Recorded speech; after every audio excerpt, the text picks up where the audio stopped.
Très bonjour à tous, famille culée. N'oubliez pas de liker et de vous abonner à la chaîne pour tout savoir sur le Real Barcelone. Dans cette vidéo, nous avons des nouvelles très importantes sur notre club bien-aimé. Commençons par la première nouvelle. Le dénouement concernant Pablo Torre est désormais une réalité presque acceptée dans les couloirs du Camp Nou.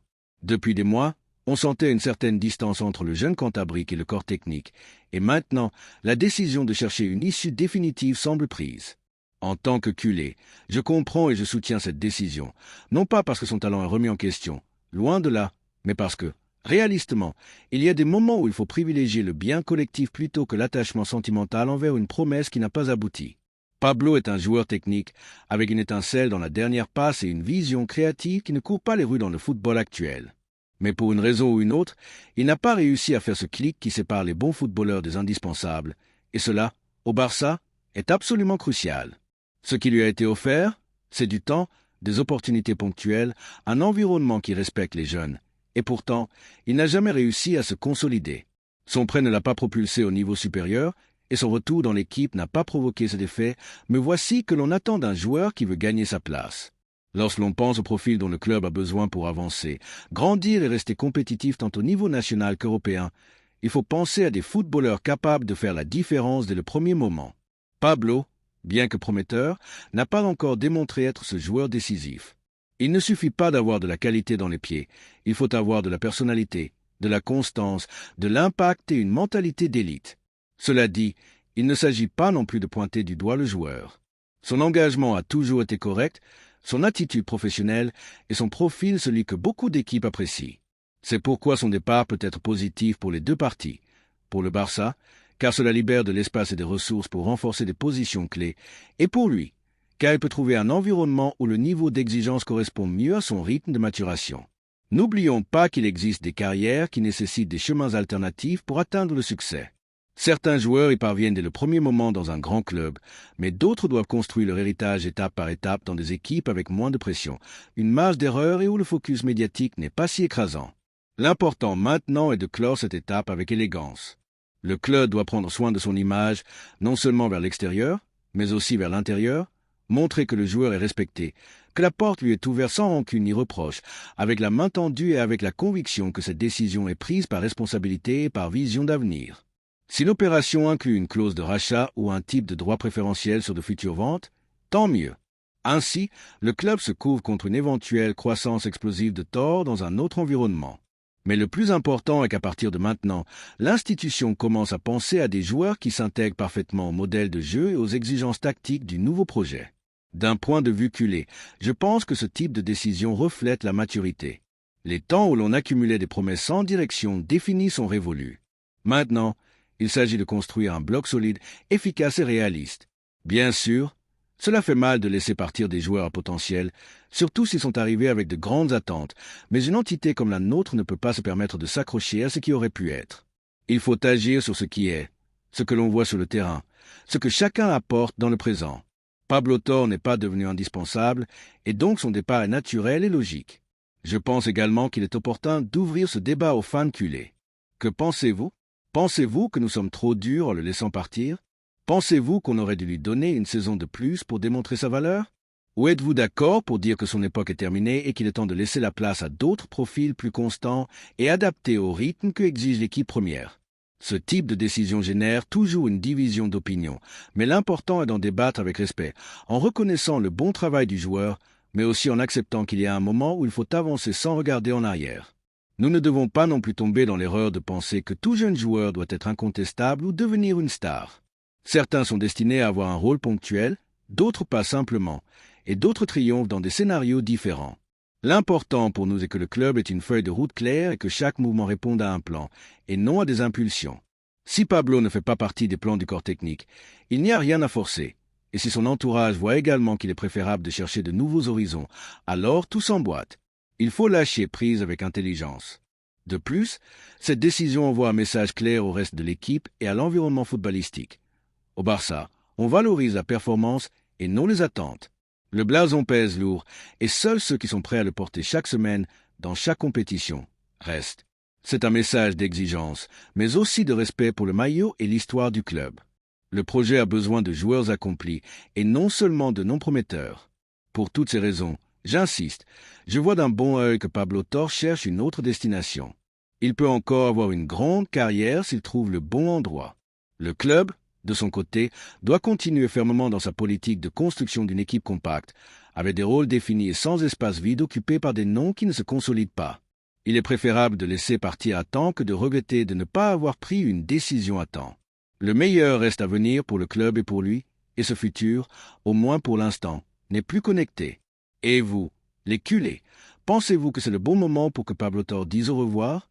Auriez-vous aimé que le club inclue des clauses de contrôle ou de préférence sur son avenir, ou préférez-vous que ce chapitre se ferme sans attache? La voix des supporters est toujours importante, et dans des décisions comme celle-ci, où se mêlent attente, émotion et planification, le débat est plus vivant que jamais. La deuxième nouvelle concerne une décision importante dans notre club. Le récent transfert de Johan Garcia pour 25 millions d'euros a déclenché une lecture claire dans l'environnement du club. La transition dans les buts est en marche et cette transition implique le départ du gardien vétéran. Bien que la direction défende publiquement la compétition saine, en interne, on perçoit déjà que son époque au camp nous touche à sa fin. L'incorporation de Johan Garcia n'est pas une coïncidence, mais une décision réfléchie, misée sur un gardien jeune, avec une bonne sortie de balle, énergique dans les duels et avec une projection à moyen terme. Mais cette décision entraîne une conséquence inévitable. Ter Stegen, qui a été un pilier fondamental des succès passés, doit trouver une issue, et la Premier League apparaît comme la destination la plus probable, avec Manchester United et Chelsea se positionnant comme des destinations possibles. Les signaux sont clairs au siège.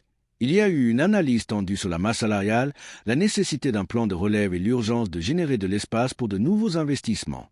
L'arrivée d'un gardien expérimenté, avec une bonne lecture positionnelle et des facultés pour renforcer la sortie depuis l'arrière, a été vue comme une opportunité à ne pas manquer. Johan Garcia remplit ce profil, mais son arrivée conditionne l'avenir de Ter Stegen. On a commencé à parler de son adieu presque aussitôt que l'embauche de son remplaçant a été annoncée. La nouvelle arrive à un moment délicat. Il a été un symbole de solidité sous les poteaux pendant des années. Sa trajectoire au camp nous est remplie de performances décisives, d'arrêts clés, de leadership tranquille et de sérénité sous pression. Il a été un référent même dans les pires moments, le sauveur silencieux d'une défense qui, dans ses meilleures années, a performé avec solidité. Sa stature de géant sous les poteaux a souvent fait la différence entre la défaite et le match nul, ou entre le match nul et le titre. C'est pourquoi voir précipiter son adieu sans une despedida planifiée et effective génère du désarroi. On le conçoit comme un gardien qui méritait de profiter d'une dernière saison tranquille, avec reconnaissance et protagonisme avant de partir par la grande porte. Au lieu de cela, la décision a semblé rapide, poussée par une nécessité économique qui priorise l'équilibre comptable mais ignore la profonde valeur émotionnelle qui se perd. En Angleterre, on l'observe déjà avec admiration. Manchester United, en quête de fiabilité sous les poteaux après plusieurs années instables, considère Ter Stegen comme une solution. Son curriculum, ses matchs de Ligue des Champions, ses duels face à face avec des attaquants d'élite, zéro erreur dans les moments critiques, en font un pari sur un leader sous les poteaux qui inspirait une défense en reconstruction. Le Chelsea, de son côté, a été catégorique. Maresca et son staff considèrent comme prioritaire de renforcer la position de gardien avec un joueur expérimenté, contrasté et solide, qui accompagne le nouveau projet. Dans ce contexte, le départ de l'Allemand a pour destination l'Angleterre. Le club, de son côté, ne nie pas l'intention. La gestion économique oblige à libérer du salaire pour réaliser des transferts dans d'autres zones, comme le milieu de terrain ou la défense, ce qui nécessite des sacrifices. La relève générationnelle est déjà lancée.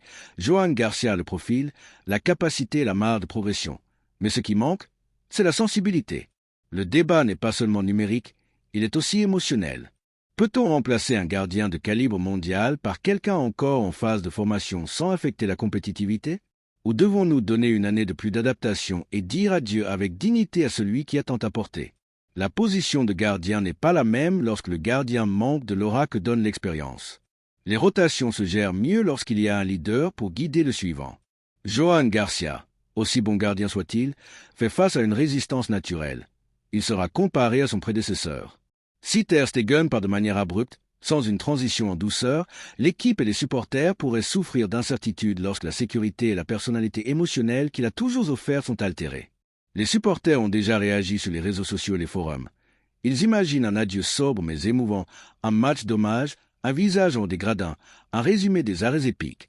Mais il y a aussi ceux qui lient son départ à un modèle de gestion où la contrat et les figures consacrées cèdent leur place. Il était un symbole de l'équipe, pas un coup à couper, dit l'un. Un autre préfère une vente plus modérée et conserver l'héritage quelques mois de plus. Des questions se posent. A-t-on pris soin du timing? A-t-on respecté la narrative du club qui prend soin des siens jusqu'à la fin? Ou a-t-on choisi le sacrifice rapide sans contemplation? En outre, se pose le dilemme sportif. Si la première année après son départ arrive avec des erreurs dans les buts, les responsables pourraient se retrouver sans marge de critique. La position de gardien exige sécurité et continuité, et cela dépendra de la manière dont ce changement sera géré pour que la hiérarchie ne soit pas bouleversée. Johan Garcia a des attributs, mais aucun n'incarne la connaissance de l'environnement, le poids émotionnel et la cohérence défensive que offrait son prédécesseur. Au-delà de la position de gardien elle-même, il y a le message qui est envoyé. Vendre un symbole sans adieu, sans période de coexistence avec son successeur, suggère que l'identité est plus attachée aux résultats qu'aux personnes. Ainsi, les valeurs du club, comme la gratitude, la mémoire d'une trajectoire de service et la considération pour l'héritage, sont ternies par la hiérarchie économique. L'impact va au-delà du terrain. S'ajoute méfiance, désarroi, sensation de rupture émotionnelle. Le dilemme aujourd'hui est clair. Efficacité ou sentiment, nécessité ou gratitude. Le club a choisi la première option. Est-ce une erreur stratégique? Est-il trop tôt pour sacrifier un pilier célèbre lorsque son successeur n'est pas totalement prêt? Nous pouvons attendre quelques mois de plus et saluer la transition avec plus d'humanité. Les supporters doivent élever la voix, car il ne s'agit pas d'un simple transfert, mais de la conversion d'une ère. Le gardien qui a été une garantie et une stabilité vit ses derniers instants, et derrière cela, il y a des débats majeurs. À quel club voulons-nous appartenir? Un club qui liquide ses symboles à la hâte ou un club qui les accompagne jusqu'à la fin? Des coupes en cuivre ou un sacrement émotionnel? Toi, culé, où es-tu? Le ballon continue de rouler, mais devant nous se trouve une décision qui fuit le footballistique, qui est émotionnelle, sociale et structurelle, et qui n'a pas de retour en arrière. Tu peux le voir comme une nécessité de planification ou comme un adieu précipité à un rempart. Le gardien a été un temple sous les poteaux. Aujourd'hui, il lève le rideau vers son dernier acte. Laissons l'argument culé ne pas disparaître sans une voix propre, sans une réflexion partagée. Car chaque décision construit notre propre histoire, et aujourd'hui, la position de gardien nous demande de ne pas oublier. La troisième nouvelle concerne une possible surprise dans notre club. L'intérêt du Barcelone pour João Sanchez n'est pas une surprise. Depuis des mois, on suit avec attention la progression du jeune latéral espagnol, et maintenant, en plein processus de reconstruction d'une équipe avec projection, énergie et fin de succès, son nom regagne en force comme l'une des options les plus sérieuses de la direction sportive. João lui représente quelque chose de plus qu'une option de marché. C'est une opportunité d'incorporer un profil avec lequel on peut travailler à long terme, modelé dans un système de jeu qui exige intelligence, engagement défensif et ambition offensive. C'est un footballeur moderne, de ceux qui ne courent pas les rues et qui, de plus, a démontré être prêt à faire le saut dans un environnement d'exigence maximale. Au club, on apprécie beaucoup sa maturité malgré sa jeunesse. Il n'est pas facile de voir un latéral si jeune interpréter avec naturel des phases de jeu complexes. Quand monter, quand garder la position, comment trianguler, comment offrir une ligne de passe, comment temporiser sans précipitation. João lui a déjà montré en première division qu'il sait rivaliser, qu'il peut maintenir la concentration pendant 90 minutes et que son implication ne faiblit pas, même si l'équipe traverse des moments délicats. Cette capacité de résistance mentale, de discipline tactique et de lecture positionnelle n'est pas courante chez les joueurs de son âge, et c'est pourquoi, depuis les bureaux du club, on l'a placé sur la liste des footballeurs prioritaires pour renforcer une position qui a besoin de renouvellement, de dynamisme et d'un profil clairement orienté vers le long terme. Le fait que le Séville l'ait évalué à 20 millions d'euros est un autre indicateur clair de sa valeur sur le marché. Nous ne parlons pas d'une bonne affaire ni d'une opportunité de dernière minute, mais d'un joueur avec un marché, des prétendants dans d'autres pays et une marge de croissance évidente. Le prix, dans ce cas, n'est pas un caprice, mais une conséquence logique du contexte actuel. Depuis le club catalan, on considère que payer ce montant pour un jeune joueur national, avec de l'expérience en ligue et une telle marge de développement, est un investissement stratégique et non une dépense inutile. Surtout lorsque nous parlons d'une position aussi délicate que celle de latéral, où chaque action a des conséquences immédiates et où un profil complet est nécessaire, tant en attaque qu'en défense. Mais au-delà de l'aspect technique et économique, ce qui convainc le plus, c'est son attitude. João lui a cette énergie compétitive que nous apprécions tant dans notre philosophie. Il n'est pas un joueur conformiste, ni passif, ni limité. C'est quelqu'un qui veut grandir, qui veut des défis, qui se donne à fond à chaque action. Et cela, dans une équipe qui a besoin de nouveaux leaders, de nouvelles références qui se connectent à l'âme du club, vaut de l'or. Il ne suffit pas d'avoir de la qualité, il faut avoir la mentalité, il faut avoir la faim, et il l'a. Il l'a démontré à chaque match, à chaque intervention, à chaque fois qu'il est monté sur le côté comme si le match en dépendait. De mon point de vue en tant que culé, je pense que ce serait un transfert plus que réussi, non seulement pour ce qu'il peut offrir dès le premier jour, mais aussi pour ce qu'il peut devenir dans 2, 3 ou 4 saisons. C'est un profil qui s'intègre parfaitement à l'idée de jeu que nous voulons récupérer et consolider, celle qui construit depuis l'arrière, qui cherche l'amplitude avec les latéraux, qui a besoin de latéraux qui soient aussi des milieux de terrain en phase de possession et des ailiers en phase offensive. Juan Lu a cette élasticité tactique. Il n'a pas besoin d'être rééduqué, il n'a pas besoin d'être reconverti. Il arrive déjà avec ses notions incorporées, ce qui facilite grandement son intégration dans le système. De plus, le fait qu'il soit espagnol et jeune ajoute une valeur symbolique qui ne doit pas être négligée. Nous ne parlons pas d'une star établie qui arrive avec des airs de diva, mais d'un jeune qui voit dans ce possible saut au camp une opportunité de sa vie. Et quand un joueur arrive avec cette mentalité, il donne tout, il le vit, il le respire. Il ne pense pas à son prochain club, il pense à laisser une trace, et cela, dans une équipe en transition, est un atout inestimable. La seule chose qui manque pour finaliser cette opération est la volonté de toutes les parties. Le Séville sait qu'il a un joueur précieux, mais il sait aussi qu'il a besoin de liquidité et que l'offre peut être bonne pour les deux parties. Le club Blaugrana a clairement indiqué qu'il ne peut pas laisser passer l'opportunité de recruter un talent national avec du potentiel, et le joueur, selon toutes les indications, serait ravi de porter nos couleurs. Il ne semble pas y avoir d'obstacles insurmontables, seulement des détails à peaufiner avec intelligence et sans précipitation. Mais en général, il y a amplement de raisons pour parier sur ce transfert et le faire avec détermination. Maintenant, j'aimerais ouvrir le débat aux supporters. Que pensez-vous, les culés? Pensez-vous que Juan Lu peut être une pièce importante dans l'évolution de l'équipe?